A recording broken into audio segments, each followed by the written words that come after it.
네, 공식 선거운동 사흘째, 총선까지는 이제 10하루가 남았습니다. 주말인 오늘 여야는 민심을 얻기 위해 총력을 기울이고 있는데요. 전국 소식 살펴봅니다. 이진권 경희대 개건 교수, 최창렬 용인대 교수 나와 계십니다. 안녕하십니까? 네, 안녕하세요. 안녕하세요. 네, 이번 총선에서도 역시 이 선거 막판, 이 선거전 막판 야권 후보 단일화가 최대 변수가 될 것으로 보이는데요. 이제 시간이 얼마 안 남았어요. 글쎄요. 내일 모레가 이제 투표 용지 인쇄에 들어간 날이니까 네. 단일화를 하려면 일단 여론조사가 됐건 무엇인가 해야 될 거 아니겠어요? 네. 그렇다면 사실상 내일 하루를 남겨놓고 있는 거예요. 그러니까 네. 오늘이 사실상의 데드라인인 것 같아요. 후보 단일화에. 예. 그리고 이제 후보 단일화 논의가 계속 있는데 이번 선거와 정책이나 공약이 유난히 실종된 선거거든요. 공천 네. 과정부터 그랬고 특히 뭐 새누리당이 더 심했긴 했습니다만 그렇기 때문에 이 야권 후보 단일화가 이번 선거의 모든 구도인 것 같고 모든 이슈가 되고 말았습니다. 특히 수도권에서요. 예. 수도권이 워낙 뭐 표차가 미미한 차이로 갈리는 곳이니까 지난 네. 19대 같은 경우 31곳이나 5% 이내로 승표하려거든요. 네.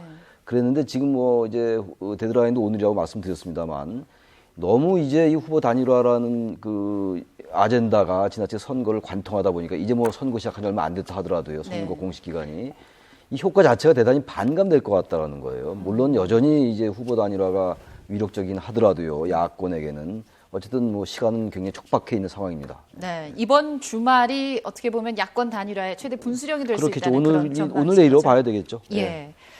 특히 수도권 지역 말씀하신 대로 이제 일여 다야 구도이기 때문에 네, 야권 단일화 이게 굉장히 중요한 변수가 될 수 있는데요. 그 중에서도 이제 단일화로 판세가 뒤집힐 가능성이 있는 지역구부터 저희가 좀 한번 살펴보겠습니다. 먼저 정치 1번지로 불리는 곳이죠. 종로부터 가보겠습니다.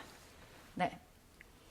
뭐 새누리당 오세훈 후보가 더민주의 정세균 후보보다 10%포인트 이상 앞서고 있습니다. 네, 야권 단일화를 이룰 경우에는 어떻게 되는지 한번 볼까요? 네.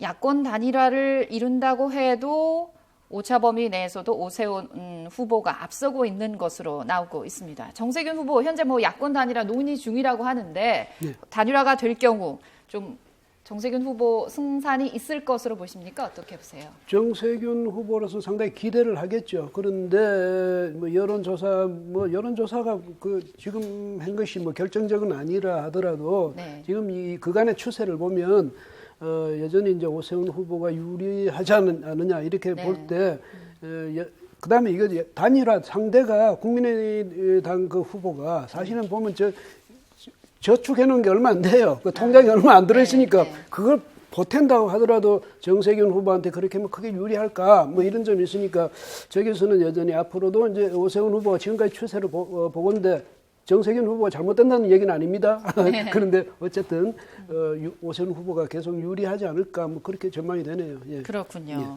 네.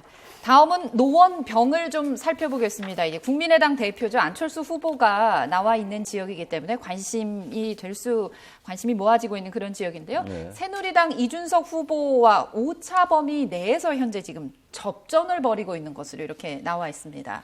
하지만 야권 단일화를 이룰 경우에는 판세가 뒤집힙니다. 지금 앞서서 보신 것처럼 이준석 후보가 33.4%, 그다음에 국민의당은 안철수 후보가 38.7%였는데 이렇게 야권 야 3당이 안철수 후보로 단일화를 할 경우에는 50.3%로 안철수 후보가 상당히 앞서고 있는 것으로 이렇게 나타나거든요.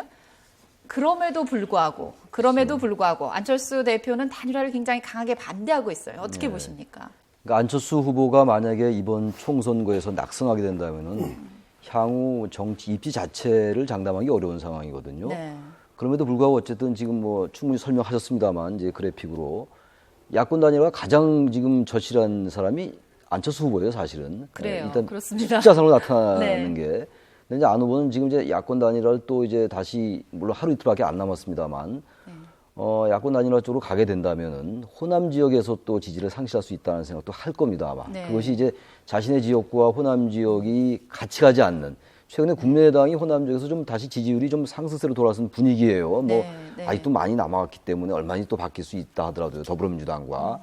그런 상황 속에서 지금 다시 단일화를 한다면 자신의 지역구에서 네. 다른 지역구에 대해서 어떻게 얘기할 것이냐. 이게 이제 안 후보로서는 결국은 이제 시간이 없기 때문에 정면 돌파하는 방법밖에 없을 것 같아요. 네. 근데 어쨌든 저 부분을 이준석 후보야 뭐 설령 낙선한다 하더라도 아니면 연령도 그렇고 말이죠. 여러 가지로 크게 손해보는 게임이 아니거든요. 근데 예, 안 후보로서야 그렇죠. 뭐 치명적인 이제 것이 될 수가 있는데 아무튼 이 노원병 지역에서 안 후보가 승리하느냐 승리하지 않느냐 이준석 후보의 승패와 맞물리는 겁니다만 네. 이건 이번 선거 여러 관점 포인트 중에서 아주 중요한 관점 포인트라고 보여집니다. 네. 안철수 후보 국민의당을 이끌면서 이번 선거에 직접 이제 나서는데 고민이 깊지 않을 수 없을 것 같아요. 그렇죠. 일단 자신의 지역과 걸려 있기 때문에 네, 이제 네. 편하게 선거 지원 유세를 하기 어려운 이런 상황이기도 네, 합니다. 그렇습니다. 이번에는 숙명의 맞대결이라고 불리는 그런 지역입니다. 서대문 을 지역 한번 보겠습니다. 서울 서대문 을 세 번째 맞대결이 펼쳐지고 있어요. 새누리당 정두원 후보와 더민주의 김용호 후보.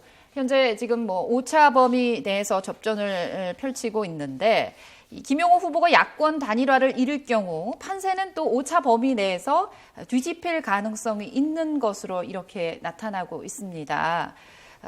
야권 단일화를 이룰 경우 이 더민주 김용호 후보 어떻게 보면 지난 19대 총선의 패배 서름 좀 갚을 수 있을까요? 어떻게 보십니까? 교수님? 단일화 한다고 해서 이 국민의당 후보에게 주어졌던 7.4%가 뭐 그대로 김용호 후보한테 오는 건 아니죠. 네. 그중에 이제 뭐 일정 부분이 올 테고 일정 부분은 오히려 새누리당 쪽으로 갈 거고 일정 부분은 아예 선거를 포기할 수도 있고 이러니까 과연 저 7.4% 안에 얼마를 김용호 후보가 더 가져갈 수 있냐 이게 이제 관건이라면 만약 상당 부분을 갖고 간다 하더라도 둘이가 팽팽한 접전이 되지 거기서 이 김용호 후보가 훨씬 유리해진다 이렇게 보기는 어렵겠죠. 다만 지금은 보면 상당히 좀 표차가 있는 것 같은데 그렇게만 되면 이제 아주 그 대접전이 벌어질 수 있다. 그다음 김용호 후보도 저기 보면 저 아버지가 김상현 전 의원 그 말하자면 그렇죠. 옛날에 리틀 DJ라고 그랬어요. 그 정도로 아주 그랬던 분이니까 그 말하자면 정치 명문가죠. 거기서 아버지 후광으로 이번에 서력을 할 수 있을지 그건 이제 지켜봐야 되겠지만은 그래도 이 만약에 후보 단일화만 한다면 정말 김용호 후보로서 한번 기대해 볼 만한 그런 뭐 결전이 아닌가 이런 생각이 드네요. 그 서대문 을 지역은 사실상은 새누리당에게는 이른바 험지에 속하거든요. 네. 그래서 이번에 이제 지금 말씀처럼 김상현 전 의원의 후광도 있는 것이고, 그래서 이제 김용호 후보가 아까 말씀하셨습니다만 지난 19대 때 불과 600여 표 차로 졌거든요. 정두원 후보에게. 네. 그래서 후보 단일화 하게 된다면 이 승패는 장담하기 어려운 상황으로 갈 것 같습니다. 네. 정두원 후보 같은 경우는 뭐 새누리당 내 대표적인 쇄신파 그렇죠. 그런 인사 중에 한 명이기 때문에 또 과연 그 지역구를 수성할 수 있을지도 관심이 모아지고 있습니다. 이번에는 이 무소속 후보임에도 불구하고 수도권에서 강세를 보이는 그런 지역구 좀 살펴보겠습니다. 뭐니 해도 이번 새누리 그 무공천 지역으로 선정되면서 어떻게 보면 가장 큰 수혜자라고 할 수 있을 것 같아요. 5선의 이재호 의원, 이재호 후보, 은평 을 지역입니다. 많은 표차로 지금 앞서고 있는 것으로 이런 식으로 지금 여론조사 결과에서는 나타나고 있는데요. 그럼에도 불구하고 이곳에서도 일단 단일화 야권 인사들 후보들 간의 단일화 움직임이 나타나고 있습니다. 근데 기본적으로 이재호 의원은 당선되면은 이제 복당할 가능성도 굉장히 높잖아요. 네. 그래서 일단 현재 무소속입니다만 이번 공천 파동, 새누리당의 공천 파동이 아주 가장 핵심 인물이었죠. 유승민 의원과 더불어서. 그래서 아까 말씀처럼 이제 그 무공천의 이제 수혜자라고 보이는데 설령 이제 이러면 무공천을 안 했다 하더라도 이재호 후보의 경쟁력은 있죠. 이재호 의원이 워낙 그 안에 새누리당 내에서도 비박의 좌장격이 있기 때문에 그래서 상당히 경쟁력이 있는 것 같아서 특히 이 지역에서의 후보 단일화는 다른 지역과는 좀 상대적으로 큰 의미는 좀 적지 않느냐. 수도권의 다른 지역보다 이렇게 좀 보입니다. 네. 내리 이제 5선을 했기 때문에 그렇습니다. 그동안 지역구를 조직도 단단할 거고 기반이 만만치 인지도가 않은 워낙 것이죠. 차이가 많이 나는 것 같아요. 다른 후보들과. 그렇습니다. 마지막으로 이제 막말 파문으로 새누리당에서 컷오프된 이 윤상현 후보 지역구 살펴보겠습니다. 인천 남구 을인데요. 무소속 출마를 했는데도 불구하고 43.4%라는 높은 지지를 받고 있습니다. 여기에는 뭐 더민주 후보는 아예 없고요. 정의당 김성진 후보와 이제 뭐 연대를 했는데 막말 파문도 있었고 이번 공천에 잡음을 만들어내는 여러 인물 중에 한 명이었는데도 불구하고 윤상현 후보 이렇게 인기가 많은 비결은 뭘까요? 글쎄요, 뭐 또 진박 중에 진박, 뭐 대통령의 복심, 뭐 또 실세, 뭐 현 정권의 실세 이렇게 되니까 아무래도 그 뭐 지역 유권자들은 기대감이 있을 것 아닙니까? 지역 발전에 대한. 그다음 저분이 또 이제 거기서 계속 국회의원을 하셨으니까 그런 연고 이런 것도 있고 뭐 그래서 그런데도 또 새누리당이 뭐라고 했냐면 이 저 김정심 이 후보는 아마 상당히 속으로 지금 저 억울할 거예요. 왜냐하면 이 자꾸 언론에서도 일부러 약체를 내보냈다. 윤상현을 위해서 약체를 이런 식으로 하니까 나는 뭐야? 이래 된 데다가 저 김무성 대표가 거기는 인천 다 돌면서 거기는 또 안 돌고 갔거든요. 그런 게 해서 도대체 나는 그럼 당선하라고 나온 거야? 아니면 그 저기 희생양 되라고 나온 거야? 이런 느낌도 들고 하니까 아마 보기는 안 좋지만 어쨌든 저 윤상현 의원 저기 대세인 건 맞는 것 같아요. 그다음에 이 더불어당하고 정의당하고 이제 저 또 후보 단일화를 해가지고 지금 정의당의 김성진 의원이 아마 나온 모양인데 단일 후보로. 그래서 또 여기서 뭐냐면 야권 단일 후보 아마 그렇게 써붙이고 뭐 인쇄하고 이러니까 그게 왜 저 국민당에서 그게 무슨 안기호 저 후보 측에서는 나는 그럼 야당 아니냐 무슨 야권 단일 후보냐 이래가지고 법원에서 가처분 신청을 해가지고 법원에서 그걸 받아들였어요. 이제 단일 후보 야권 단일 후보라고 쓰지 말라 뭐 이렇게 했는데 그렇게 했음에도 불구하고 여기서 아마 그 윤상현 의원의 저 기세를 꺾기는 야당들로서는 상당히 어렵지 않나 이런 생각이 듭니다. 네, 윤상현 후보에 대한 지지가 상당히 공고한 그런 인천 남구을 상황 살펴봤습니다. 이번에는 갤럽 여론조사를 좀 살펴보겠습니다. 박근혜 대통령 지지도부터 좀 볼까요? 네, 국정 지지도 지금 보면 긍정, 부정 이렇게 나타나고 있습니다. 잘하고 있다가 38%, 잘 못하고 있다가 51%입니다. 대통령의 국정 지지도가 38%로 전주에 비해 이게 2% 오른 것인데요. 다음은 정당 지지도 보겠습니다. 네, 새누리당 37%, 더불어민주당 21%, 국민의당 12%, 정의당 5%입니다. 그럼 이번에는 투표를 할 비례대표 정당 지지도는 어떻게 나타나는지 보겠습니다. 새누리당 33%, 더불어민주당 21%, 국민의당 15%, 정의당 7%, 그리고 아직 표심이 확정되지 않은 모른다라고 응답한 유권자가 23%로 나타났습니다. 네. 여기서 지금 보면요. 대통령 지지도 지난주보다 2% 올랐습니다. 이 2%라는 수치의 의미 어떻게 볼 수 있을까요? 최근에 박근혜 대통령이 이제 북핵 정상 외교를 활발히 하고 있지 않습니까? 아마 그러한 영향도 좀 있는 것 같고요. 특히 근데 이번 선거와 이제 대통령의 지지도를 이제 관심 있게 볼 필요가 있는데 일단 뭐 대통령은 선거에서 일단 한켠 떨어져 있기 때문에 대통령에 따라서 이렇게 무슨 선거의 당락을 결정하지는 않을 것 같아요. 물론 대구 민심 같은 경우야 좀 민감하게 반응할 수 있겠죠. 그러나 다른 지역에서 크게 영향을 줄 것 같지는 않은데 아무튼 대통령의 지지도는 최근에 여러 가지 여권이나 정부 여당이 국민들에게 이렇게 크게 어필한 게 별로 없는 것 같아요. 그런 점이 좀 반영돼서 상당히 약세인 것 같습니다. 지난주가 좀 올랐다 하더라도. 그래서 긍정보다 이제 부정 평가도 많은 걸로 나타난 게 아닌가 이렇게 보여지고요. 정당 지지도와 이 인물 경쟁력이 있는데 선거를 좌우하는 게. 근데 대개 수도권은 좀 인물보다는 정당 위주로 가는 경향이 좀 있고요. 정당 투표의 경향이 있고 경향입니다. 이거는. 근데 이 수도권을 제외한 지역은 정당을 지지하는 것과 또 자신이 지지하는 후보와는 상당히 다른 경향이 좀 있어요. 또 그래서 수도권은 정당 투표 위주로 가고 수도권을 제외한 지역은 좀 인물 투표 위주로 가는 경향이 좀 있거든요. 근데 이제 비례대표는 정당 지도가 결정적이겠죠. 그래서 지금 특히 국민의당이 단일화에 대해서 대단히 그 부정적인 입장을 취하는 것도 뭐 관점에 따라 다르겠으나 비례대표를 의식하는 것이 아니냐. 만약에 그 자신의 당, 국민의당 후보가 만약에 사퇴를 하게 되면 그것이 비례대표 투표에 영향을 주거든요. 1인 2표니까. 그렇죠. 뭐 그런 것도 이제 우리가 간과하면 안 될 것 같습니다. 이 정당 지지율 살펴보면요. 새누리당 지지율이 하락세가 이어지고 있습니다. 특히 서울에서 지지율이 일주일 동안 8%포인트 급락했는데요. 이유가 뭘까요? 아무래도 가장 큰 요인은 그 일단 공천 파동 아니겠습니까? 그러니까 공천 파동, 새누리당이 여당으로서 집권당으로서 이 공천 과정에서 모범을 보여준 것이 아니라 오히려 이 가장 크게 그 논란을 불러일으키고 자기들 안에서 그냥 싸우고 이렇게 하니까 국민들이 상당히 실망을 했죠. 근데 실망을 해서 그 도저히 새누리당 정말 지지 못해주겠다 이런 이제 세력이 늘어났는데 다만 이제 문제는 하나는 더불어민주당은 그냥이에요. 그렇다고 새누리당이 떨어졌으니까 더불어민주당이 올라야 될 텐데 그건 없고 국민의당이 상당히 좀 약진했어요. 그거는 아마 안철수 대표가 그래도 나는 단일화 이것은 당대당 단일화 같은 건 안 한다. 뭐 이렇게 분명히 독자 노선을 분명히 함으로써 이 지지자들의 그 지지를 좀 회복시켜가고 있는 게 아닌가 이런 생각이 드네요. 네.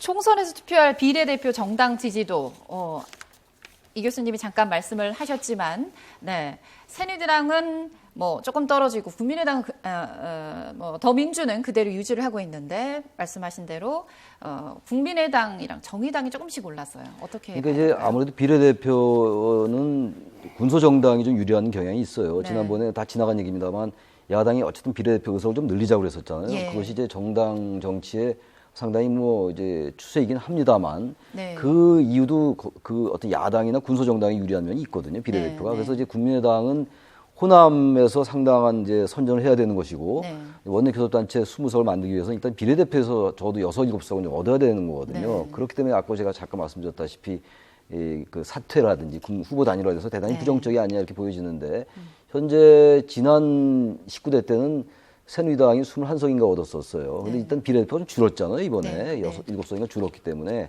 그렇게 많이 기대하기는 어려울 것 같고 특히 정당 지지도 자체가 더불어민주당은 지금 정체 상태고 하락은 하지 않고 있습니다만 근데 국민의당이 처음에 좀 상당히 기세를 올리다가 주초마다 다시 좀 이렇게 올라가는 추세이긴 해요. 그런 점에서 그렇습니다. 국민의당이나 정의당은 상당히 기대할 부분이 있는 것 같아요. 비례대표 투표에서 말입니다. 예. 그렇습니다. 이 마지막으로 이제 차기 대선 주자 지지도 살펴보겠습니다. 저희가 총선을 11일 앞둔 상황에서 차기 대선 주자 지지도를 살펴본다는 게 조금 그렇긴 합니다만 늘 항상 여론조사에는 이 항목이 포함되어 있어요. 반기문 유엔 사무총장이 18.9%, 문재인 전 대표가 16.8%로 2위를 기록했습니다. 3위는요, 11.1%를 보인 오세훈 전 서울시장, 지금 종로 후보로 나와 있는데요. 3위 올랐습니다. 박원순 서울시장이 4위, 김무성 새누리당 대표가 5위, 안철수 국민의당 공동 상임대표가 7.6%로 6위, 그리고 무소속의 유승민 의원이 7위를 기록했습니다. 네, 어떻게 봐야 될까요? 근데 지금 나오는 거는 이번 총선 이후가 되면 이 정당의 그 구성도 분포도 이제 재편될 테니까 그때 되면 아마 또 왜냐하면 지금 문재인 대표가 저렇게 높게 나오는 것은 여전히 아직은 야권 전체의 대표 주자로 인식되고 있거든요. 근데 새로운 인물이 뚜렷이 부각되는 것도 아니니까 총선이 끝나고 난 이후에도 만약 문재인 대표가 더불어민주당의 그 지도력을 장악할 수 있다면 추세는 유지할 수 있을지도 모르지만은 이제 김종인 대표가 들어오고 했으니까 아마 이 총선 후에 되면 더불어민주당 안에 구성이 분포가 좀 달라질 수도 있거든요. 그래서 그때 되면 문재인 대표의 당내 역할이라든지 당내 비중이 달라질 수도 있으니까 그건 그때 가봐야 이제 아는 거고 이제 눈길을 끄는 것은 오세훈 전 시장의 저렇게 이제 갑자기 치고 올라온 것 아닙니까? 그렇습니다. 그동안에 저분에 대해서 그동안 상당히 기대감들이 있었구나 하는 것을 새삼 느끼게 해주는데 역시 이번에 만약에 종로에서 거뜬하게 이겨서 온다면 여당 내에서 지금 안 그래도 김무성 대표는 친박 비박 때문에 그 논쟁 속에서 청와대하고 지금 굉장히 그 갈등이 골이 깊어졌다 이렇게 보거든요. 그렇다면 김무성 대표가 어쩌면 오세훈 전 시장하고 그 위치가 그러니까 이 지지도 위치가 바뀌어지는 것이 추세화할 수도 있는. 그다음 이제 반기문 총장의 경우는 이제 올해 12월까지 이제 임기잖아요.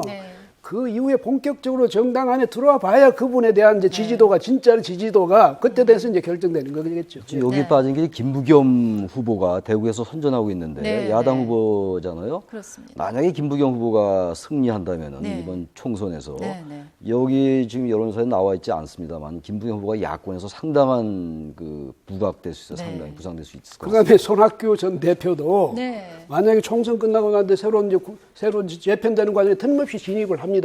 대선을 위해서. 그럼 여기 다시 이제 또 이 지지도 분포 자체가 또 재구성되겠죠.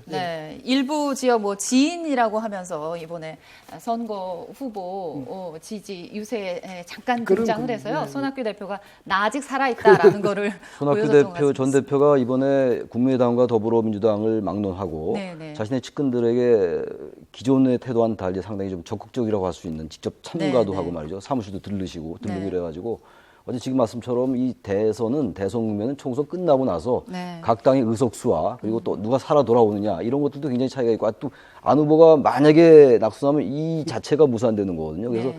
아직은 좀 이른 감이 없지 않습니다. 예. 네. 이제 정말 11일 앞으로 다가온 총선, 이번 주말이 야권 연대의 굉장한 분수령이 될 거기 때문에 저희가 좀 더 촉각을 세우고 지켜봐야 할 그런 상황입니다. 지금까지 네 최창렬 교수님, 그다음에 네 이진곤 교수님 모시고 저희가 11일 앞으로 다가온 4.13 총선 전국 상황 살펴봤습니다. 고맙습니다. 고맙습니다. 네, 감사합니다. 네.